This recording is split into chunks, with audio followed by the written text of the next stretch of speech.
temas de interés. Los conceptos vertidos en la siguiente entrevista no son responsabilidad ni es la línea editorial del 106.9 FM Radio. La entrevista, el punto de vista de los profesionales en temas de interés nacional e internacional.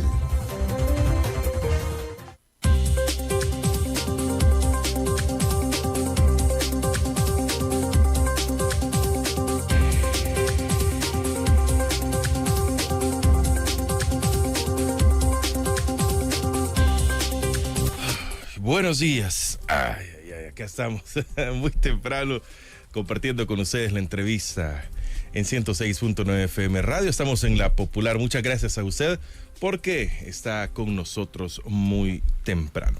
Hoy es martes 5.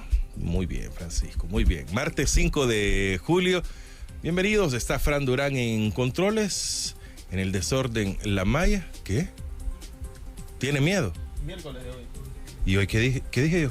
Martes. No sé. Miércoles. Ay, miremos el bar. Muchos colegios mañana no van. Ajá. El viernes sí no van. El viernes no va a ir a trabajar. Sí, el Darío viernes Cardona. asueto. Buenos días, Darío Cardona. No. Bienvenido, ¿cómo le va? Un placer saludarte, Francisco. Vino temprano. También a Fran, como siempre. Ya era tiempo. Y un saludo a toda la audiencia. Estamos a la orden. ¿Qué pasó ayer en la Asamblea Queremos ver ahí los comentarios ya. ¿Viene con filo? Pues sí, andamos bélicos hoy. Qué bueno. ¿Qué pasó en la Asamblea Legislativa ayer?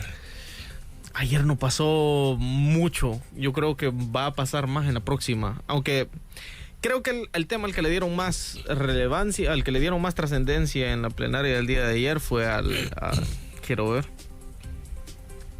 Este tema sobre la ley transitoria, la ampliación por un año de la ley transitoria que tienen que ver sobre esto de las notificaciones y parcelaciones, porque... Por lo que pasó el lunes. Recuerdo que a la Asamblea Legislativa llegaron unas personas de una comunidad solicitando audiencia y que les recibieran una pieza de correspondencia, digamos un proyecto, para que pudiera ser del conocimiento de la Asamblea precisamente por esta problemática que existe, ¿no? Entonces, lo que hizo el oficialismo fue que no, definitivamente rechazó la propuesta que venía de este sector de la sociedad civil, de afectados, de ciudadanos que recibieron, entiendo que Claudio Ortiz, Rosy Romero y no sé si otros diputados de oposición. Y en respuesta a esta inquietud lo que hicieron fue prorrogar por un año esta ley transitoria. Entiendo que eso es lo que ha sucedido. Eso creo que ha sido lo quiero ver, dice... Sí, eso ha sido como lo más... Fue lo más destacado tal vez de la plenaria del día de ayer. No obstante eso... Había un dictamen, entiendo que era el 258, que era para la aprobación de un contrato de préstamo. El objetivo del préstamo es esta cuestión del programa para la transformación de clima de negocios en El Salvador. Recientemente se había aprobado la ley Invest. La ley Invest no es otra cosa que la ley Proesa, la ley de creación del Instituto Promotor de Inversiones, solamente que maquillada, ¿verdad? Con colorcito cian. No hay diferencias fundamentales entre ambas leyes. Tal vez habrá algunas diferencias en cuanto a su composición orgánica, en cuanto a quién van a pertenecer jerárquicamente. Entiendo que se le da autonomía administrativa, presupuestaria, financiera. Que se saca el tema de los asocios públicos privados. Eso digamos que ha sido en cuanto a la ley Invest. Ahorita, estas últimas dos plenarias, contando la de ayer, la 113 y la 112 de la semana pasada, han sido bastante suaves. Y han sido suaves precisamente porque ahorita los diputados oficialistas andan en campaña, ¿verdad? En modo on.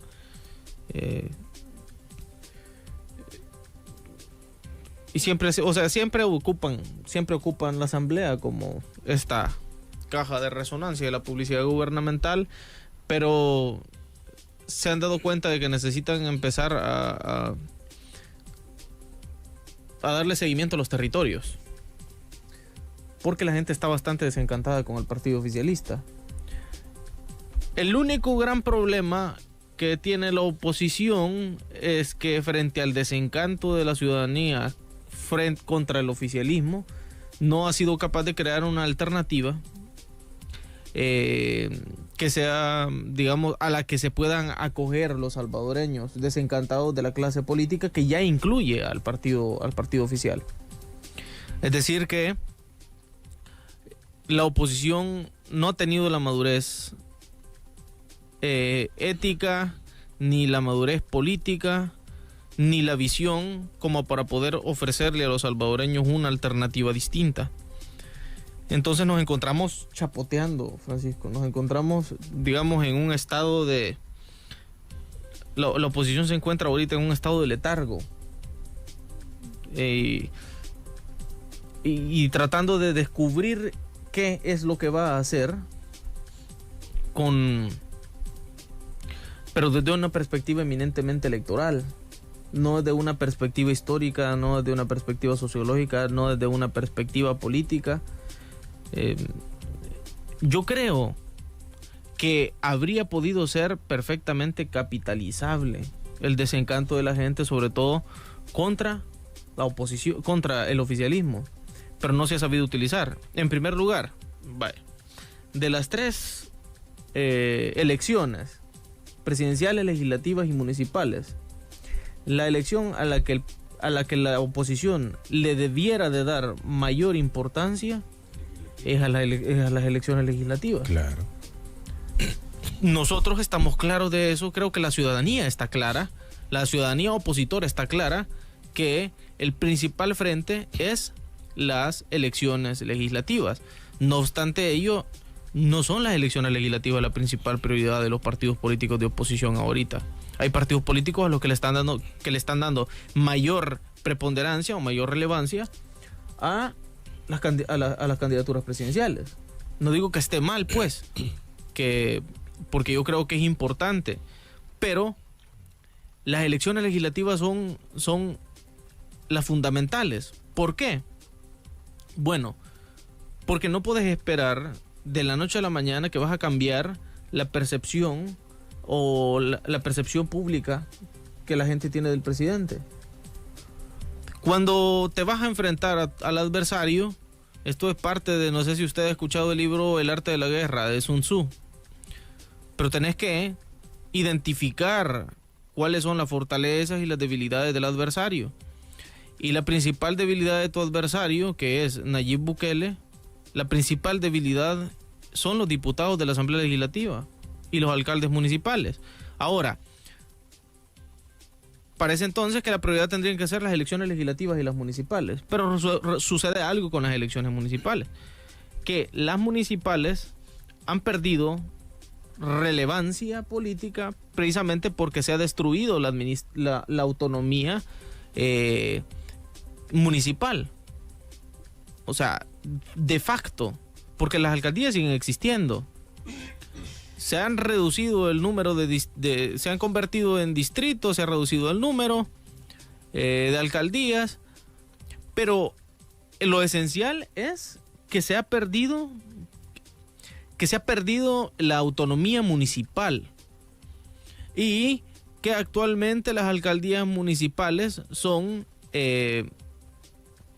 una figura meramente cosmética.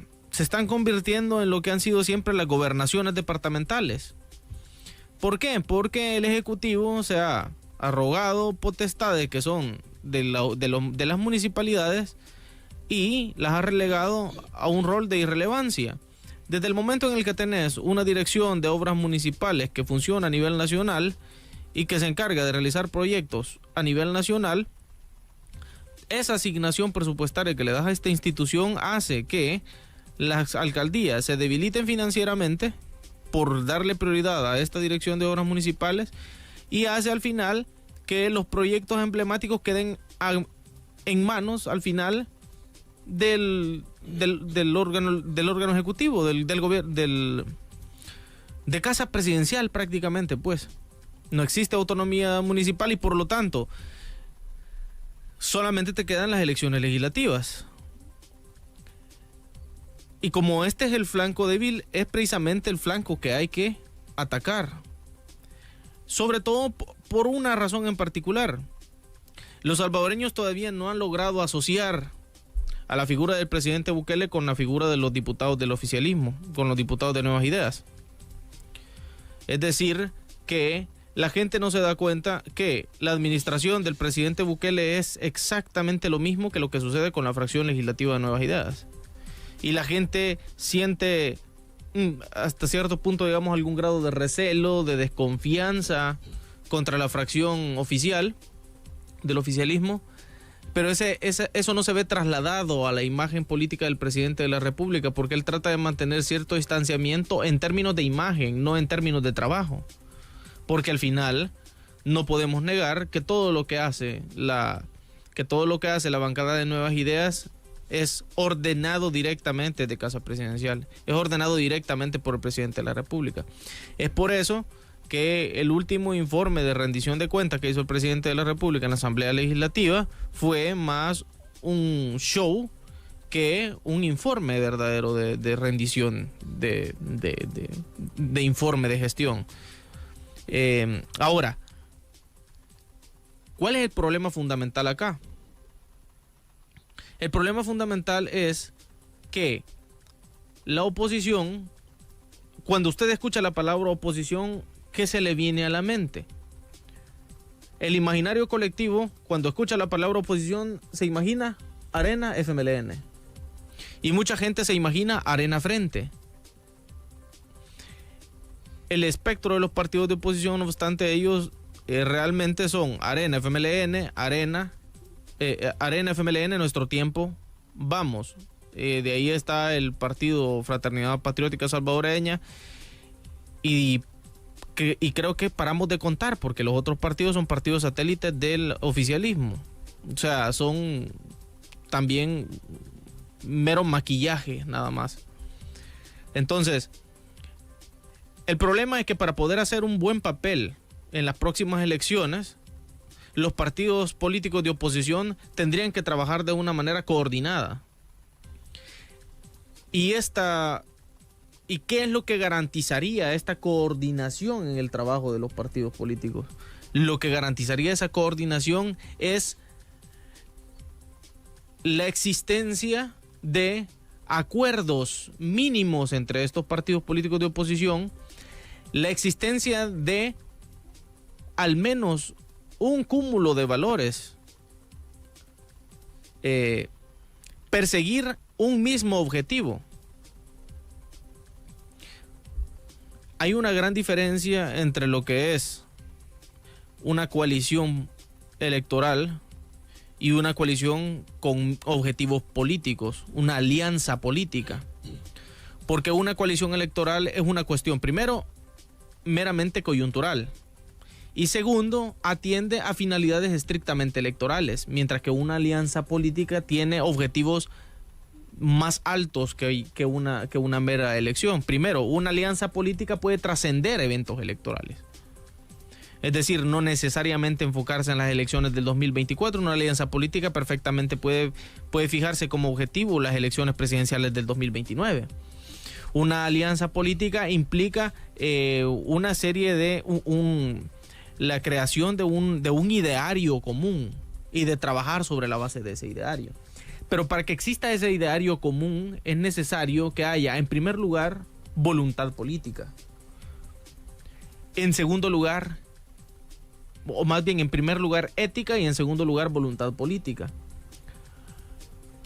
Y estos dos ingredientes para poder crear una alianza, incluso ingredientes que son necesarios para poder crear coaliciones electorales, están haciendo falta en la mayor parte de los partidos políticos.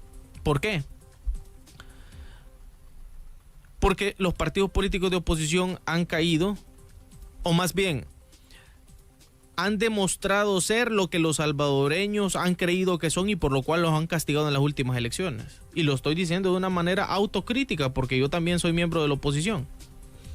Lo que estoy diciendo es, los partidos políticos de oposición le han probado a los salvadoreños que no se equivocaron cuando los castigaron en las últimas elecciones. Ojo, no tengo absolutamente ningún reparo en decirlo. ¿Por qué? Porque si frente a la deriva autoritaria del gobierno del presidente Nayib Bukele, los partidos de oposición no son capaces de poner los intereses de los salvadoreños por encima de sus intereses electorales y de supervivencia política, entonces estamos fregados. Y entonces los salvadoreños tenían absoluta y completa razón de castigar a los partidos políticos de oposición. Porque lo que están demostrando los partidos políticos de oposición es que lo único que los motiva, que lo único que los mueve son sus puros intereses espurios. No tengo absolutamente ningún reparo en decirlo, porque es la verdad. Tan es así la cuestión. Bueno, aquí está pasando un fenómeno bien interesante con los partidos de oposición. Bukele, como en alguna medida los conoce, porque ha formado parte por lo menos de la estructura del FMLN y porque miembros de Nuevas Ideas también provienen de la fila del Partido Arena. Es decir, Nuevas Ideas no es más que un refrito de lo más pútrido del FMLN y de Arena. Ellos conocen el funcionamiento interno de estos dos partidos políticos. También conocen las debilidades de estos dos partidos políticos.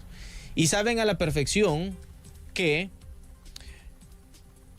algunos de sus liderazgos se dejan llevar por la ambición de poder, ambición personal de poder. Y sobre la base de eso es que empiezan a jugar con los incentivos. Empiezan a jugar con el látigo y con la zanahoria. Eso es lo que está haciendo el presidente Bukele. Y esa es la razón por la cual la oposición está tan desordenada. Porque empiezan a poner a los partidos políticos de oposición a correr con los plazos. Les mueven las reglas electorales en cualquier momento.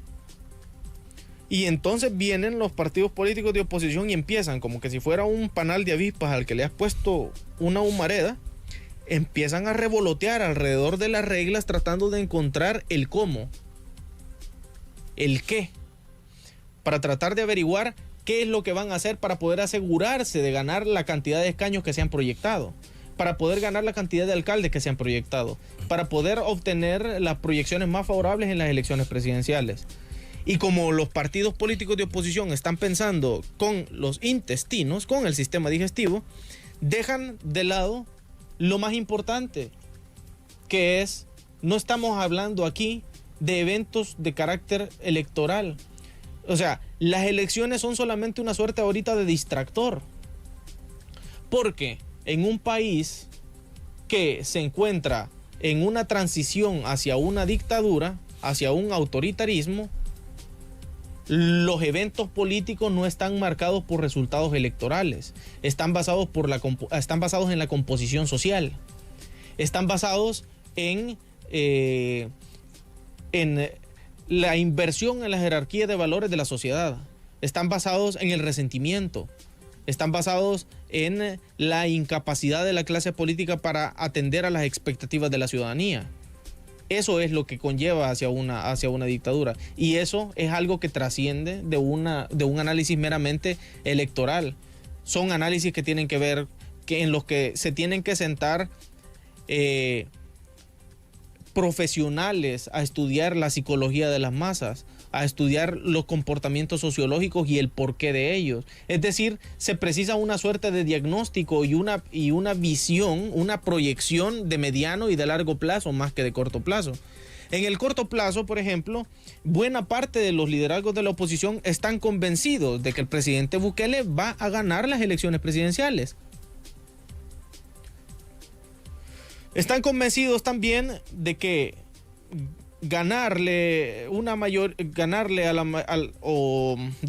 menoscabar, erosionar la mayoría legislativa del partido Nuevas Ideas es muy difícil. Están conscientes de eso. Y no obstante ello, porfían, insisten en seguir viendo las cosas desde una perspectiva eminentemente electoral, cuando en realidad lo que hay que hacer es proyectarse. El desgaste político, por ejemplo, de Nayib Bukele ha sido muy poco durante estos años.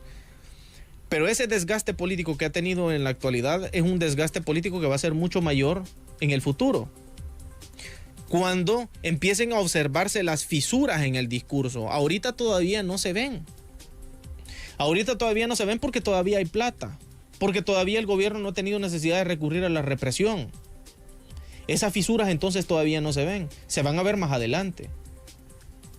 Pero como si estás pensando en términos cortoplacistas porque lo que querés es obtener escaños, porque lo que querés es obtener alcaldías, entonces vas a perder la cordura y te vas a desesperar y vas a empezar a tratar de hacer coaliciones de carácter electoral sobre la base de una mera expectativa de terror, sobre la base del miedo o sobre la base de la ambición, pero no sobre la base de un ideario común, no sobre la base de objetivos políticos concretos, reales.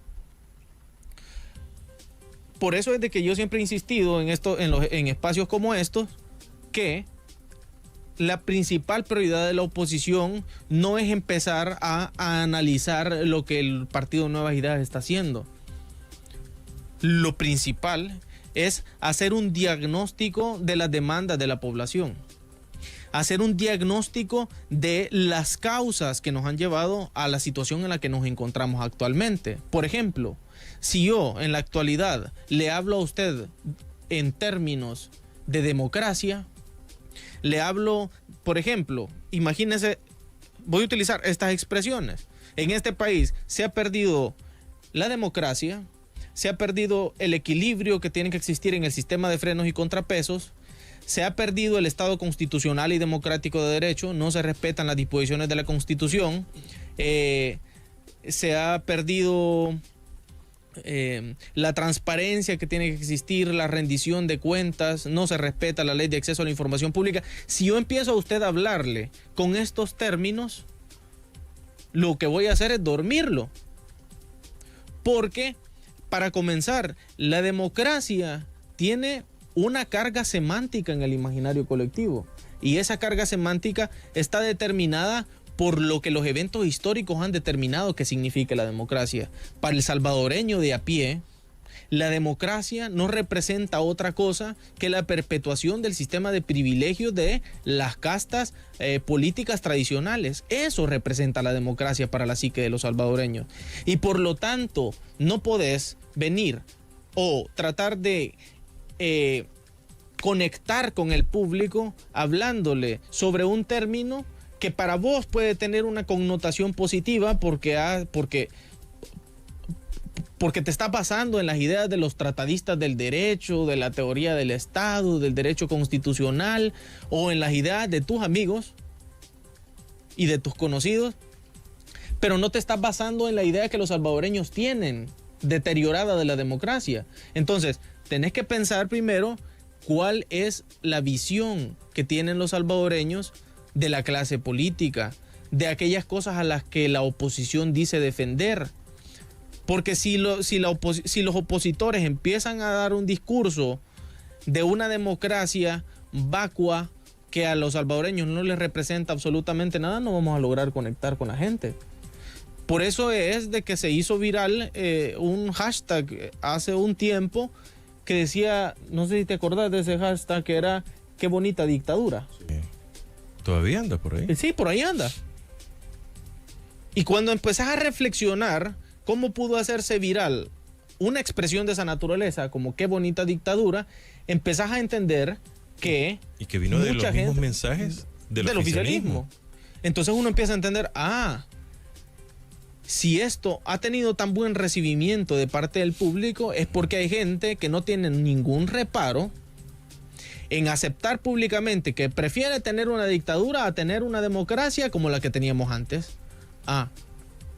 Entonces aquí la principal labor de la oposición no es empezar a hablar de esa democracia que la gente no quiere, sino empezar a redefinir la democracia y a aceptar que lo que se tenía antes como democracia no es tal cosa, que no era una democracia. Pero la encuesta de la que OCA era dijo un de que sistema de la población privilegios. no sabía qué significaba democracia, derechos humanos, o sea, prácticamente no entienden estos términos. En o efecto. Y en efecto. Simplemente no les importa. Sí, y precisamente cuando te das cuenta de que se puede viralizar una expresión tal como qué bonita dictadura, te das cuenta que la gente no tiene ni la menor idea ni de lo que es una dictadura, ni de lo que le representa la salvación de la democracia. Porque no existen dictaduras bonitas. Porque las dictaduras que yo conozco, sobre las que he leído, por ejemplo, con novelas como El señor presidente de Miguel Ángel Asturias, o como La fiesta del chivo de Mario Vargas Llosa, o como El otoño del patriarca de Gabriel García Márquez, o sobre estas expresiones sobre, por ejemplo, la República Bananera que se hacen en los 100 años de soledad. Las expresiones que yo conozco de dictadura a través de opúsculos como por ejemplo Luciérnagas en el Mozote, a través de libros como Cárceles clandestinas de Ana Guadalupe Martínez, a través de la lectura de los folletos sobre por ejemplo el martirio de Monseñor Romero, libros como la monografía de Roque Dalton o como Miguel Mármol de Roque Dalton, te dicen algo completamente distinto de lo que la gente piensa que es una dictadura. Porque cuando te has empapado de todos esos acontecimientos históricos y te das cuenta de lo que es capaz de suceder en una dictadura, jamás cometerías la estupidez de decir que una dictadura es bonita. Porque perdónenmelo, es una estupidez. Pero creo que pasa que tengo muy frescas sí. esas imágenes donde dicen, un país que usted puede andar hasta altas horas de la noche. Un país donde le dan comida, donde le dan $300 dólares para la pandemia. Uh-huh. Y bien recuerdo el gesto. Qué bonita dictadura, Dios mío. Uh-huh. Y les aplauden. Y todos, como usted dice, prefieren una dictadura.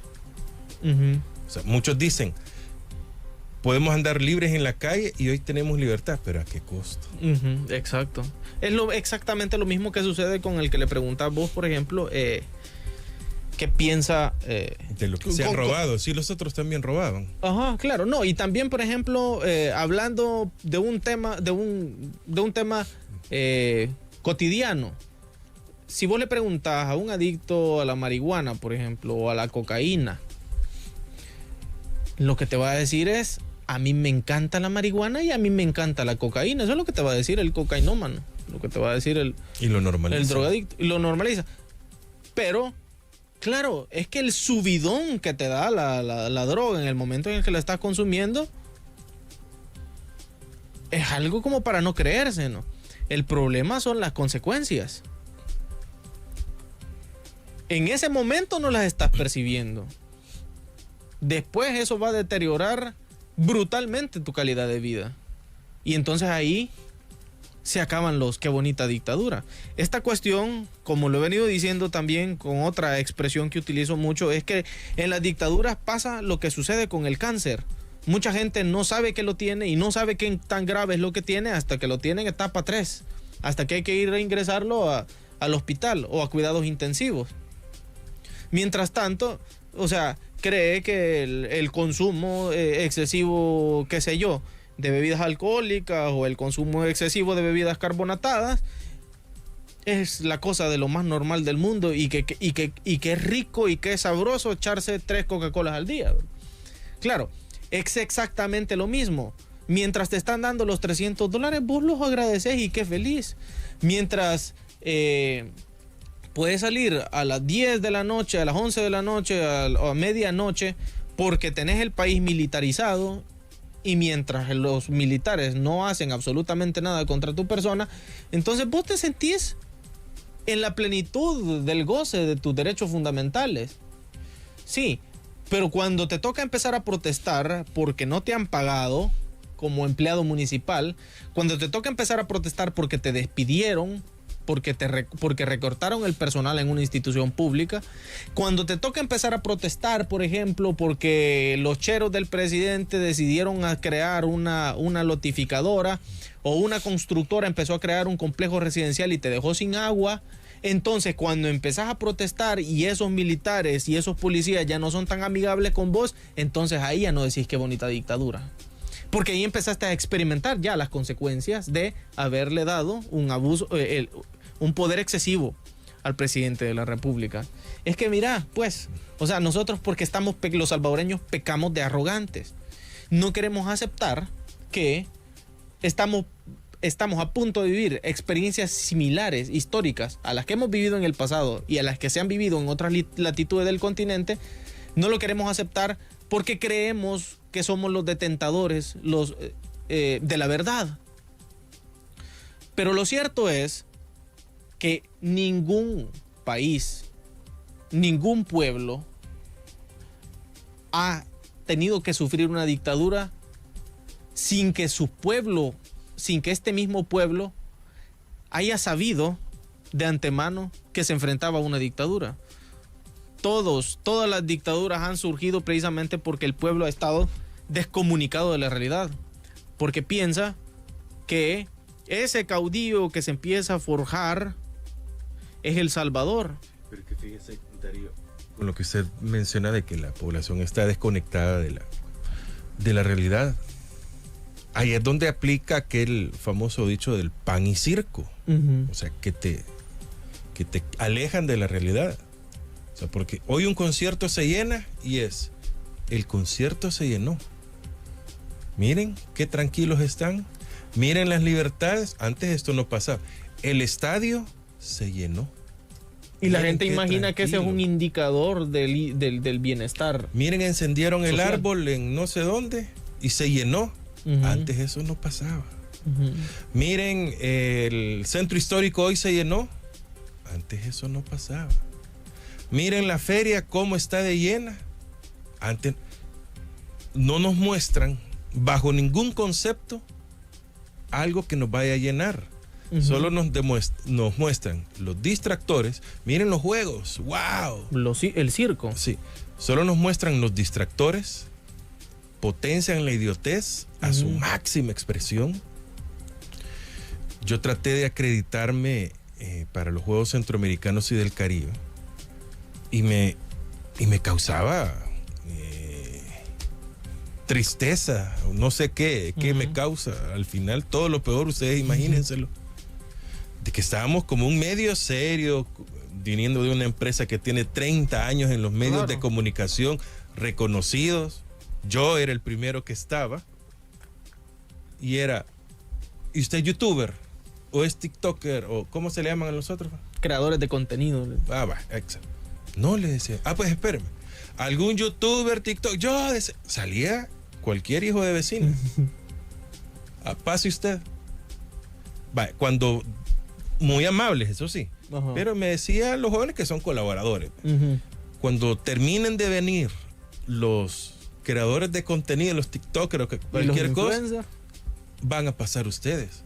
O sea, un medio de comunicación con trayectoria, serio, o sea, nosotros otra cosa. Que tiene la obligación de difundir la verdad, que tiene responsabilidades, que uno sabe a dónde acudir cuando... Y como yo fui el primero en la fila durante mucho tiempo, porque cualquiera que llegaba, y no es, yo lo que estoy poniendo son las prioridades que nos toman. Y le decían, ajá, ¿y vos quién sos? Darío Cardona. Ah, vaya, enséñame tu canal o tu perfil o lo que sea. Aquí está. Ah, vaya, perfecto. Y esa es la... Y a nosotros nos preguntaron, ¿cómo es que dicen? Santo y seña. Pusieron en duda, nos pidieron credenciales y al final solo eran para la inauguración que nos dieron algo. Y digo, ¿qué es lo que queremos demostrar? ¿A dónde vamos? Es que eso es lo que merecemos. Sí, definitivamente. Y es porque, ¿por qué se le da prioridad? ¿Por qué en este gobierno se le está dando prioridad, por ejemplo, a los youtubers, a los creadores de contenido, a los influencers? Que no digo que sean malos. Ajá, no, en absoluto. Pero zapatea tus zapatos. Frente a los medios de comunicación, ¿por qué se les está dando esa prioridad? Porque influencers hay tanto buenos y responsables como malos y deplorables. Y no existe, y esta es la palabra correcta, no existe control de la emisión de información o desinformación por parte de estos creadores de contenido. Ellos no tienen responsabilidad por las opiniones que emiten, no tienen responsabilidad por la desinformación que puedan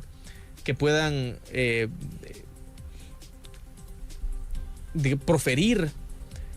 Entonces, al final, lo que sucede... No hay una formación, no existe tampoco una formación periodística, no existe absolutamente nada. Entonces el famoso que... ¿Y cuánto te cobra el albañil por hacerte la pared? $1,000. No, yo tengo un chero en la colonia, 100 te va a cobrar. Ay, ¿qué pasa la primer lluvia? Se cae. Eso es igual en los medios. Exactamente. Y la razón fundamental es porque de esa manera, o sea, miren, algo hay que reconocerle a este presidente. Yo capacidades para gobernar un país no le veo ninguna, pero sí le veo capacidades para la manipulación social, definitivamente. Y sí creo que es extremadamente bueno para el marketing y para el neuromarketing. O sea, he visto el manejo que hace de las redes sociales y es formidable, monumental. ¿Qué otro presidente has visto vos que tenga la capacidad que ha tenido el presidente Bukele o el autócrata Bukele para generar esa cantidad de contenido viral, para crear esta red inmensa de troles que tiene a su alrededor, para tener a toda una, digamos, a todo un abanico de influencers y de creadores de contenido a su alrededor, no solamente en este país, sino que fuera de este país, en el extranjero, que le están haciendo lobby con ciudadanos de otros países, y que son los que al final del día le generan esta percepción de popularidad, le levantan la imagen pública. Que Bukele se comporta, la razón por la cual Bukele ha sido tan exitoso como político es porque no se vende como político, sino que se vende como influencer. Y por lo tanto, su popularidad trasciende como trasciende un influencer. Bukele es el Luisito Comunica de la política. Bukele es el Auronplay de la política. ¿Por qué? Y precisamente por eso es que a él no le gusta la responsabilidad sobre la libertad de expresión. Darío, se nos acabó el tiempo, pero voy a terminar con un comentario de Evaristo García. El gobierno te pide DUI y correo por tus facturas, porque ojo, esto ya está pasando. No estoy diciendo que es malo, es un nuevo método que están implementando. Así que en los supermercados, que Dios nos ampare en la fila. Pero vuelvo, el gobierno te pide DUI y correo por tus facturas, pero ellos no quieren dar factura de lo que gastan de nuestros impuestos. Sí, no existe una absoluta opacidad en los gastos. Y miren, una pregunta que yo les quiero dejar así como de tarea, ¿verdad? ¿Por qué es que no les habían pagado a los empleados de la constructora que están realizando los trabajos ahí en el Redondel de la Integración? ¿No les pagaron porque la empresa es irresponsable? ¿O no les pagaron porque el gobierno no le pagó a la contratista y por lo tanto la contratista no tenía para pagarle los salarios a los trabajadores? Y si ese es el caso, la pregunta es ¿por qué el gobierno no le había pagado a la empresa constructora? ¿Por qué no se ha encargado de asegurarse de que la constructora tenga las condiciones para poder realizar los trabajos? Lo cual me lleva a una siguiente pregunta, si me permiten ir más allá. ¿Tiene el gobierno del presidente Nayib Bukele los recursos para poder estar financiando las principales obras de infraestructura que está realizando? ¿O precisamente porque no los tiene es que los trabajos se están quedando a medias? Por eso se tardan tanto. Ajá. Y la pregunta es, ¿la opacidad que existe o la falta de transparencia que existe en el manejo de las finanzas públicas no irá por ahí? ¿No irá precisamente para ocultar ese problema de liquidez que vienen señalando de una manera sistemática todos los reputados economistas de este país? Perfecto. Ahí se la dejo. Muchas gracias, Darío Cardona. Viene el placerazo, sí, claro. Aquí vamos a estar. Ya se han acabado los juegos el otro miércoles. Para la plenaria 114 vamos a ver ¿En qué terminan los Juegos Centroamericanos? Bueno. Mucha suerte para los atletas, definitivamente, que son al final los héroes y los que están haciendo las hazañas ahorita en los Juegos Centroamericanos. Bueno, que nos alegra que ahí les está yendo potable. Sí. Es potable. Bueno, muchas gracias a todos por habernos acompañado. A continuación vendrá el licenciado Rubén Quintanilla de la Mesa Permanente por la Gestión de Riesgos. ¿Saben qué hay aquí en el país? Ay, pero si como llueve, si no para de llover, no es así. ¿Cómo es que dicen? No es solo de soplar y hacer botellas. Hacer botellas. Nos van a explicar realmente qué está pasando. Y hay niños, ¿verdad? El invierno es del niño. Ay, Dios, qué triste. Una canción y ya venimos con más. Buenos días. La entrevista, el punto de vista de los profesionales en temas de interés nacional.